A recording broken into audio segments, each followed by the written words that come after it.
The Man Who Collected Poe by Robert Bloch. During the whole of a dull, dark and soundless day in the autumn of the year, when the clouds hung oppressively low in the heavens, I had been passing alone, by automobile, through a singularly dreary tract of country, and at length found myself, as the shades of the evening drew on, within view of my destination. I looked upon the scene before me, upon the mere house and the simple landscape features of the domain, upon the bleak walls, upon the vacant eye-like windows, upon a few rank sedges, and upon a few white trunks of decayed trees, with a feeling of utter confusion commingled with dismay. For it seemed to me as though I had visited this scene once before, or read of it, perhaps, in some frequently rescanned tale. And yet assuredly it could not be, for only 3 days had passed since I had made the acquaintance of Lancelot Canning, and received an invitation to visit him at his Maryland residence. The circumstances under which I met Canning were simple. I happened to attend a bibliophilic meeting in Washington, and was introduced to him by a mutual friend. Casual conversation gave place to absorbed and interested discussion when he discovered my preoccupation with works of fantasy. Upon learning that I was traveling upon a vacation with no set itinerary, Canning urged me to become his guest for a day, and to examine at my leisure his unusual display of memorabilia. "I feel from our conversation that we have much in common," he told me. "For you see, sir, in my love of fantasy I bow to no man. It is a taste I have perhaps inherited from my father and from his father before him, together with their considerable acquisitions in the genre. No doubt you would be gratified with what I'm prepared to show you, for in all due modesty, I beg to style myself the world's leading collector of the works of Edgar Allan Poe." I confess that his invitation as such did not enthrall me, for I hold no brief for the literary hero-worshipper or the scholarly collector as a type. I own to a more than passing interest in the tales of Poe, but my interest does not extend to the point of ferreting out the exact date upon which Mr. Poe first decided to raise a moustache, nor would I be unduly intrigued by the opportunity to examine several hairs preserved from that hirsute appendage. So it was rather the person and personality of Lancelot Canning himself which caused me to accept his proffered hospitality. For the man who proposed to become my host might have himself stepped from the pages of a Poe tale. His speech, as I have endeavored to indicate, was characterized by a courtly rhodomontade so often exemplified in Poe's heroes, and beyond certainty, his appearance bore out the resemblance. Lancelot Canning had the cadaverousness of complexion, the large, liquid, luminous eye, the thin, curved lips, the delicately modeled nose, finely molded chin, and dark, web-like hair of a typical Poe protagonist. It was this phenomenon that prompted my acceptance and led me to journey to his Maryland estate, which, as I now perceived, in itself manifested a Poe-esque quality of its own, intrinsic in the images of the grey sedge, the ghastly tree stems, and the vacant and eye-like windows of the mansion of gloom. All that was lacking was a tarn and a moat, and as I prepared to enter the dwelling, I half expected to encounter therein the carved ceiling, the sombre tapestries, the ebon floors, and the phantasmagoric armorial trophies so vividly described by the author of tales of the grotesque and arabesque. Nor, upon entering Lancelot Canning's home, was I too greatly disappointed in my expectations. True to both the atmospheric quality of the decrepit mansion and to my own fanciful presentiments, the door was opened in response to my knock by a valet who conducted me in silence through dark and intricate passages to the study of his master. The room in which I found myself was very large and lofty. The windows were long, narrow and pointed, and at so vast a distance from the black oaken floor as to be altogether inaccessible from within. Feeble gleams of encrimsoned light made their way through the trellised panes and served to render sufficiently distinct the more prominent objects around. The eye, however, struggled in vain to reach the remoter angles of the chamber or the recesses of the vaulted and fretted ceiling. Dark draperies hung upon the walls. The general furniture was profuse, comfortless, antique, and tattered. Many books and musical instruments lay scattered about, but failed to give any vitality to the scene. Instead, they rendered more distinct that peculiar quality of quasi-recollection. It was as though I found myself once again, after a protracted absence, in a familiar setting. I had read, I had imagined, I had dreamed, or I had actually beheld this setting before. Upon my entrance, Lancelot Canning arose from a sofa on which he had been lying at full length, and greeted me with a vivacious warmth which had much in it, I at first thought, of an overdone cordiality. Yet his tone, as he spoke of the object of my visit, of his earnest desire to see me, and of the solace he expected me to afford him in a mutual discussion of our interests, soon alleviated my initial misapprehension. Lancelot Canning welcomed me with the rapt enthusiasm of the born collector, and I came to realize that he was indeed just that. For the Poe collection he shortly proposed to unveil before me was actually his birthright. Initially, he disclosed, the nucleus of the present accumulation had begun with his grandfather, Christopher Canning, a respected merchant of Baltimore. Almost 80 years ago, he had been one of the leading patrons of the arts in his community, and as such was partially instrumental in arranging for the removal of Poe's body to the southeastern corner of the Presbyterian Cemetery at Fayette and Green Streets, where a suitable monument might be erected. This event occurred in the year 1875, and it was a few years prior to that time that Canning laid the foundation of the Poe collection. Thanks to his zeal, His grandson informed me. I am today the fortunate possessor of a copy of virtually every existing specimen of Poe's published works. If you will step over here, And he led me to a remote corner of the vaulted study, past the dark draperies, to a bookshelf which rose remotely to the shadowy ceiling. I shall be pleased to corroborate that claim. Here is a copy of Alaraf, Tamerlane, and other poems in the 1829 edition. And here is the still earlier Tamerlane and other poems of 1827. The Boston edition, which, as you doubtless know, is valued today at $15,000. I can assure you that Grandfather Canning parted with no such sum in order to gain possession of this rarity. He displayed the volumes with an air of commingled pride and cupidity, which is ofttimes characteristic of the collector, and is by no means to be confused with either literary snobbery or ordinary greed. Realizing this, I remained patient as he exhibited further treasures. Copies of the Philadelphia Saturday Courier, containing early tales, bound volumes of The Messenger during the period of Poe's editorship, Graham's Magazine, editions of the New York Sun and the New York Mirror boasting, respectively, of the Balloon Hoax and the Raven, and files of the Gentleman's Magazine. Ascending a short library ladder, he handed down to me the Lee and Blanchard edition of Tales of the Grotesque and Arabesque, the conchologist's first book, The Putnam Eureka, and finally the little paper booklet, published in 1843 and sold for 12.5 cents, entitled The Prose Romances of Edgar A. Poe, an insignificant trifle containing 2 tales, which is valued by present-day collectors at $50,000. Canning informed me of this last fact, and indeed kept up a running commentary upon each item he presented. There was no doubt but that he was a Poe scholar as well as a Poe collector, and his words informed tattered specimens of the Broadway Journal and Godey's Ladies' Book with a singular fascination not necessarily inherent in the flimsy sheets or their contents. I owe a great debt to Grandfather Canning's obsession, he observed, descending the ladder and joining me before the bookshelves. It is not altogether a breach of confidence to admit that his interest in Poe did reach the point of an obsession, and perhaps eventually of an absolute mania. The knowledge, alas, is public property, I fear. In the early 70s, he built his house, and I'm quite sure that you have been observant enough to note that it in itself is almost a replica of a typical Poe-esque mansion. This was his study, and it was here that he was wont to pore over the books, the letters, and the numerous mementos of Poe's life.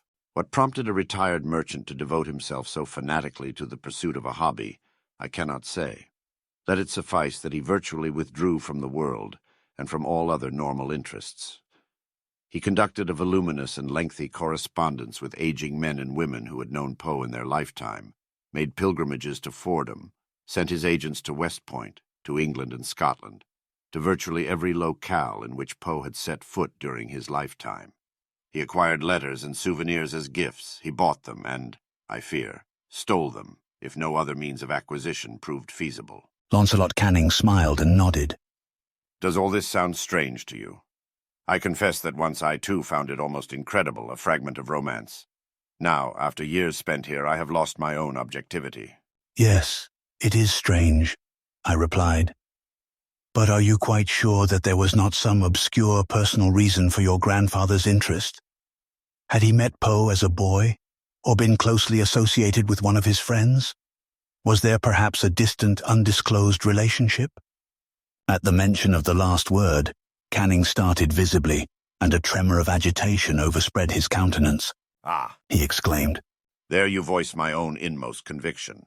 A relationship, assuredly there must have been one. I am morally, instinctively certain that Grandfather Canning felt or knew himself to be linked to Edgar Poe by ties of blood. Nothing else could account for his strong initial interest, his continuing defense of Poe in the literary controversies of the day, and his final melancholy lapse into a world of delusion and illusion. Yet he never voiced a statement or put an allegation upon paper, and I have searched the collection of letters in vain for the slightest clue. It is curious that you so promptly divine a suspicion held not only by myself, but by my father. He was only a child at the time of my grandfather Canning's death, but the attendant circumstances left a profound impression upon his sensitive nature. Although he was immediately removed from this house to the home of his mother's people in Baltimore, he lost no time in returning upon assuming his inheritance in early manhood. Fortunately, being in possession of a considerable income, he was able to devote his entire lifetime to further research. The name of Arthur Canning is still well known in the world of literary criticism, but for some reason he preferred to pursue his scholarly examination of Poe's career in privacy. I believe this preference was dictated by an inner sensibility, that he was endeavoring to unearth some information which would prove his father's, his, and for that matter, my own kinship to Edgar Poe. You say your father was also a collector, I prompted. A statement I am prepared to substantiate, Replied my host, as he led me to yet another corner of the shadow-shrouded study. But first, if you would accept a glass of wine. He filled, not glasses, but veritable beakers from a large carafe, and we toasted one another in silent appreciation. It is perhaps unnecessary for me to observe that the wine was a fine old Amontillado. Now then, Said Launcelot Canning. My father's special province in Poe research consisted of the accumulation and study of letters. Opening a series of large trays or drawers beneath the bookshelves, he drew out file after file of glass-lined folios, and for the space of the next half-hour, I examined Edgar Poe's correspondence, letters to Henry Herring, to Dr. Snodgrass, Sarah Shelton, James P. Moss, Elizabeth Poe, missives to Mrs. Rockwood, Helen Whitman, Anne Lynch, John Pendleton Kennedy, notes to Mrs. Richmond, to John Allen, to Annie, to his brother Henry, a profusion of documents, a veritable epistolary cornucopia. During the course of my perusal, my host took occasion to refill our beakers with wine, and the heady draught began to take effect, for we had not eaten, and I own I gave no thought to food, so absorbed was I in the yellowed pages illumining Poe's past. Here was wit, erudition, literary criticism. Here were the muddled, maudlin outpourings of a mind gone in drink and despair. Here was the draft of a projected story, the fragments of a poem.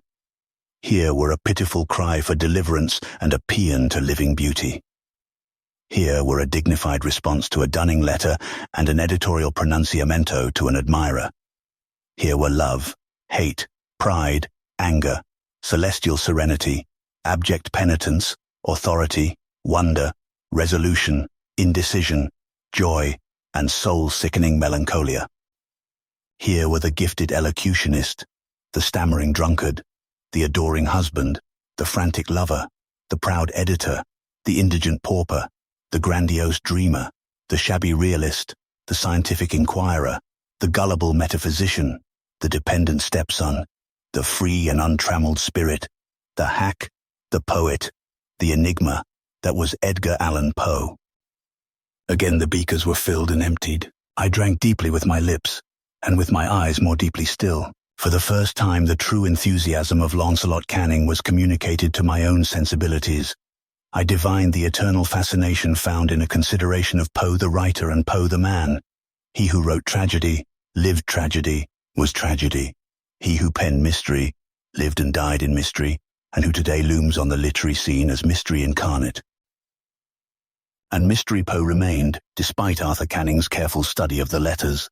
My father learned nothing, My host confided. even though he assembled, as you see here, a collection to delight the heart of a Mabbott or a Quinn. So his search ranged further.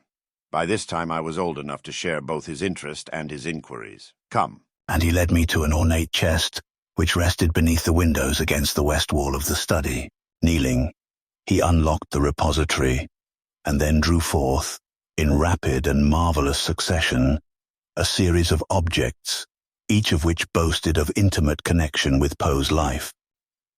There were souvenirs of his youth and his schooling abroad, a book he had used during his sojourn at West Point, mementos of his days as a theatrical critic in the form of playbills, a pen used during his editorial period, a fan once owned by his girl wife, Virginia, a brooch of Mrs. Clem's, a profusion of objects including such diverse articles as a cravat stock, and curiously enough, Poe's battered and tarnished flute.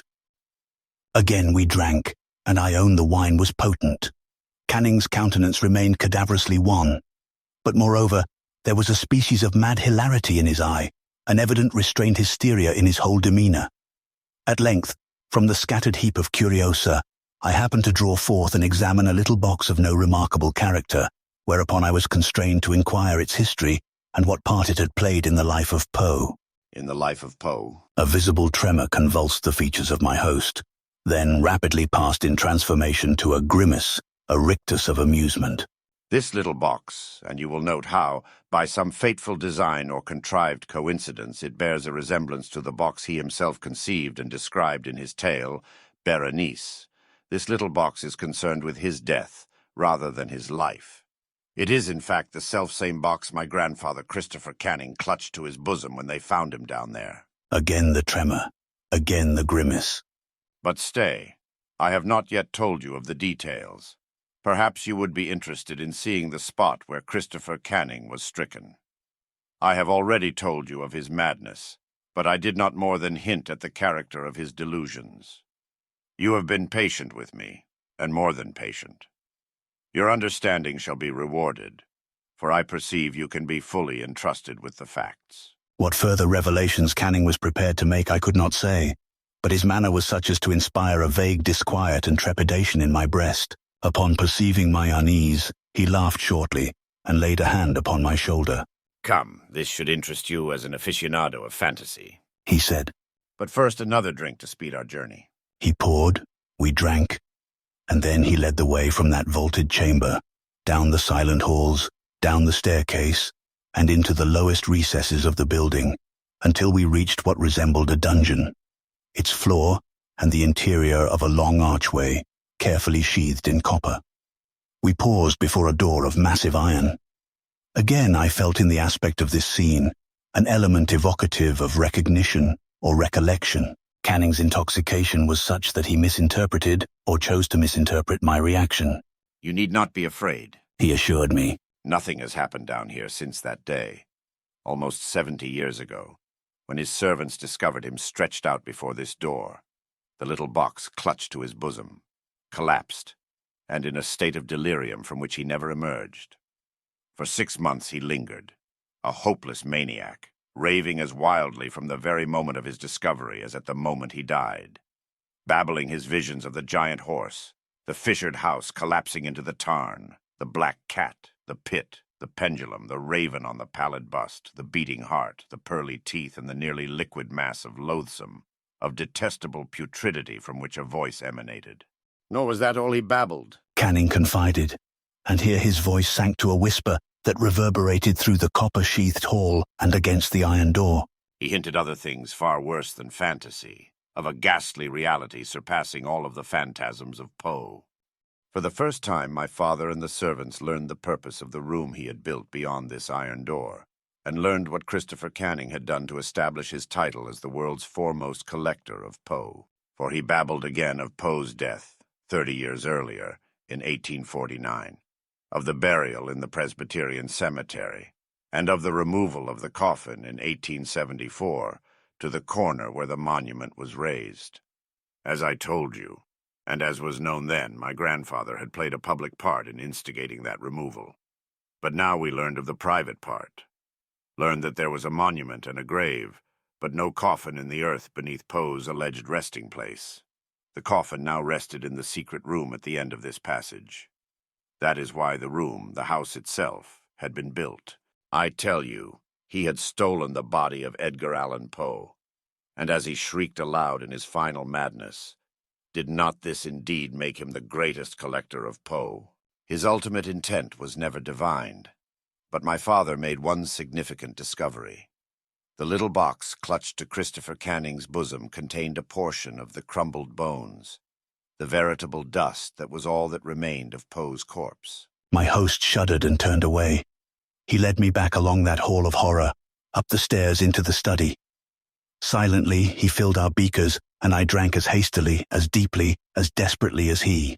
What could my father do? To own the truth was to create a public scandal. He chose instead to keep silence, to devote his own life to study and retirement. Naturally, the shock affected him profoundly. To my knowledge, he never entered the room beyond the iron door, and indeed I did not know of the room or its contents until the hour of his death, and it was not until some years later that I myself found the key among his effects. But find the key I did, and the story was immediately and completely corroborated. Today I'm the greatest collector of Poe, for he lies in the keep below, my eternal trophy. This time, I poured the wine. As I did so, I noted for the first time the imminence of a storm, the impetuous fury of its gusts shaking the casements, and the echoes of its thunder rolling and rumbling down the time-corroded corridors of the old house. The wild, overstrained vivacity with which my host hearkened, or apparently hearkened, to these sounds did nothing to reassure me, for his recent revelation led me to suspect his sanity. That the body of Edgar Allan Poe had been stolen, that this mansion had been built to house it, that it was indeed enshrined in a crypt below, that grandsire, son, and grandson had dwelt here alone, apart, enslaved to a sepulchral secret, was beyond sane belief.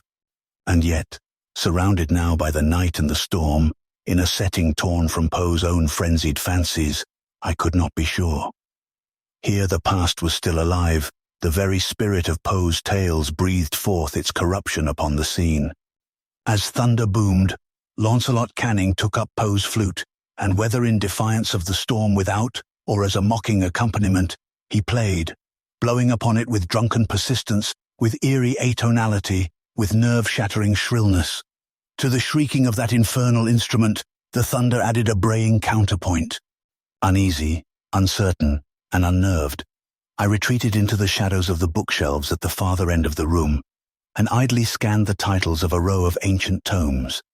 Here was the Chiromancy of Robert Flood, the Directorium Inquisitorum, a rare and curious book in quarto Gothic that was the manual of a forgotten church, and betwixt and between the volumes of pseudo-scientific inquiry, theological speculation, and sundry incunabula, I found titles that arrested and appalled me.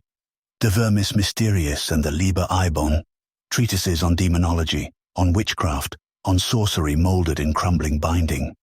The books were old, but the books were not dusty. They had been read.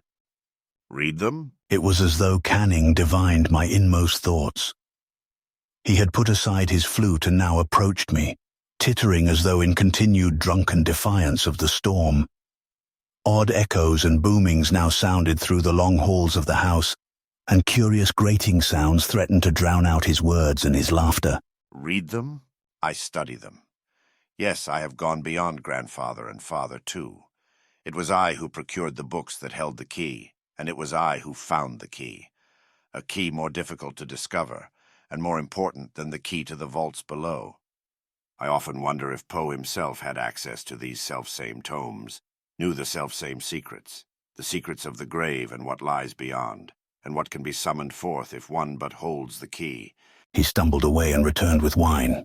Drink to the night and the storm. I brushed the proffered glass aside. Enough, I said. I must be on my way. Was it fancy? or did I find fear frozen on his features? Canning clutched my arm and cried, "No, stay with me. This is no night on which to be alone. I swear I cannot abide the thought of being alone. I can bear to be alone no more." His incoherent babble mingled with the thunder and the echoes. I drew back and confronted him. "Control yourself," I counseled. "Confess that this is a hoax, an elaborate imposture arranged to please your fancy." "Hoax, imposture, stay, and I shall prove to you beyond all doubt." And so saying, Lancelot Canning stooped and opened a small drawer set in the wall beneath and beside the bookshelves. "This should repay you for your interest in my story and in Poe. Know that you are the first other person than myself to glimpse these treasures." He handed me a sheaf of manuscripts on plain white paper, documents written in ink curiously similar to that I had noted while perusing Poe's letters. Pages were clipped together in groups, and for a moment I scanned titles alone. "The Worm of Midnight" by Edgar Poe, I read aloud. "The Crypt," I breathed. And here, "The Further Adventures of Arthur Gordon Pym," and in my agitation I came close to dropping the precious pages. Are these what they appear to be? The unpublished tales of Poe? My host bowed. "Unpublished, undiscovered, unknown save to me and to you." "But this cannot be," I protested. "Surely there would have been a mention of them somewhere, in Poe's own letters, or those of his contemporaries. There would have been a clue, an indication, somewhere, someplace, somehow." Thunder mingled with my words, and thunder echoed in Canning's shouted reply. "You dare to presume an imposture? Then compare." He stooped again and brought out a glassine folio of letters. "Here, is this not the veritable script of Edgar Poe? Look at the calligraphy of the letter, then at the manuscripts. Can you say they are not penned by the self-same hand?" I looked at the handwriting, wondered at the possibilities of a monomaniac's forgery. Could Lancelot Canning, a victim of mental disorder, thus painstakingly simulate Poe's hand? "Read, then." Canning screamed through the thunder. "Read and dare to say that these tales were written by any other than Edgar Poe, whose genius defies the corruption of time and the conqueror worm." I read but a line or two, holding the topmost manuscript close to eyes that strained beneath wavering candlelight. But even in the flickering illumination, I noted that which told me the incontestable truth. For the paper, the curiously unyellowed paper, bore a visible watermark, the name of a firm of well-known modern stationers, and the date, 1949. Putting the sheaf aside, I endeavored to compose myself as I moved away from Lancelot Canning. For now, I knew the truth, knew that 100 years after Poe's death, a semblance of his spirit still lived in the distorted and disordered soul of Canning. Incarnation, reincarnation, call it what you will. Canning was, in his own irrational mind, Edgar Allan Poe. Stifled, and dull echoes of thunder from a remote portion of the mansion now commingled with the soundless seething of my own inner turmoil as I turned and rashly addressed my host. "Confess," I cried. "Is it not true that you have written these tales, fancying yourself the embodiment of Poe? Is it not true that you suffer from a singular delusion born of solitude and everlasting brooding upon the past? That you have reached a stage characterized by the conviction that Poe still lives on in your own person?" A strong shudder came over him, and a sickly smile quivered about his lips as he replied, "Fool, I say to you that I have spoken the truth. Can you doubt the evidence of your senses? This house is real. The Poe collection exists, and the stories exist. They exist, I swear, as truly as the body lying in the crypt below." I took up the little box from the table and removed the lid. "Not so," I answered. "You said your grandfather was found with this box clutched to his breast before the door of the vault, and that it contained Poe's dust. Yet you cannot escape the fact that the box is empty." I faced him furiously. "Admit it. The story is a fabrication, a romance. Poe's body does not lie beneath this house, nor are these his unpublished works, written during his lifetime and concealed." "True enough." Canning's smile was ghastly beyond belief. "The dust is gone because I took it and used it. Because in the works of wizardry I found the formulae, the arcana whereby I could raise the flesh, recreate the body from the essential salts of the grave. Poe does not lie beneath this house. He lives, and the tales are his posthumous works." Accented by thunder, his words crashed against my consciousness. That was the end-all and the be-all of my planning, of my studies, of my work, of my life. To raise by sorcery the veritable spirit of Edgar Poe from the grave, reclothed and animate in flesh, set him to dwell and dream and do his work again in the private chambers I built in the vaults below. And this I have done. To steal a corpse is but a ghoulish prank. Mine is the achievement of true genius. The distinct, hollow, metallic, and clangorous, yet apparently muffled reverberation accompanying his words caused him to turn in his seat and face the door of the study, so that I could not see the workings of his countenance, nor could he read my own reaction to his ravings. His words came but faintly to my ears through the thunder that now shook the house in a relentless grip. The wind rattling the casements and flickering the candle flame from the great silver candelabra sent a soaring sighing in an anguished accompaniment to his speech. I would show him to you, but I dare not, for he hates me as he hates life. I have locked him in the vault, alone, for the resurrected have no need of food nor drink. And he sits there, pen moving over paper, endlessly moving, endlessly pouring out the evil essence of all he guessed and hinted at in life, and which he learned in death. Do you not see the tragic pity of my plight? I sought to raise his spirit from the dead, to give the world anew of his genius. And yet these tales, these works, are filled and fraught with a terror not to be endured. They cannot be shown to the world. He cannot be shown to the world. In bringing back the dead, I have brought back the fruits of death. Echoes sounded anew as I moved toward the door. Moved, I confess, to flee this accursed house and its accursed owner. Canning clutched my hand, my arm, my shoulder. You cannot go. I spoke of his escaping, but did you not guess? Did you not hear it through the thunder, the grating of the door? I pushed him aside, and he blundered backward, upsetting the candelabra, so that flames licked now across the carpeting. Wait. Have you not heard his footstep on the stair? Madman, I tell you that he now stands without the door. A rush of wind, a roar of flame, a shroud of smoke rose all about us. Throwing open the huge antique panels to which Canning pointed, I staggered into the hall. I speak of wind, of flame, of smoke, enough to obscure all vision. I speak of Canning's screams, and of thunder loud enough to drown all sound. I speak of terror born of loathing, and of desperation enough to shatter all my sanity. Despite these things, I can never erase from my consciousness that which I beheld as I fled past the doorway and down the hall. There without the doors there did stand a lofty and enshrouded figure, a figure all too familiar with pallid features, high domed forehead, moustache set above a mouth. My glimpse lasted but an instant during which the man, the corpse, the apparition, the hallucination, call it what you will, moved forward into the chamber and clasped Canning to his breast in an unbreakable embrace. Together, the two figures tottered toward the flames, which now rose to blot out vision forevermore. From that chamber and from that mansion, I fled aghast. The storm was still abroad in all its wrath, and now fire came to claim the house of Canning for its own. Suddenly, there shot along the path before me a wild light, and I turned to see whence a gleam so unusual could have issued. But it was only the flames, rising in supernatural splendor to consume the mansion and the secrets of the man who collected Poe.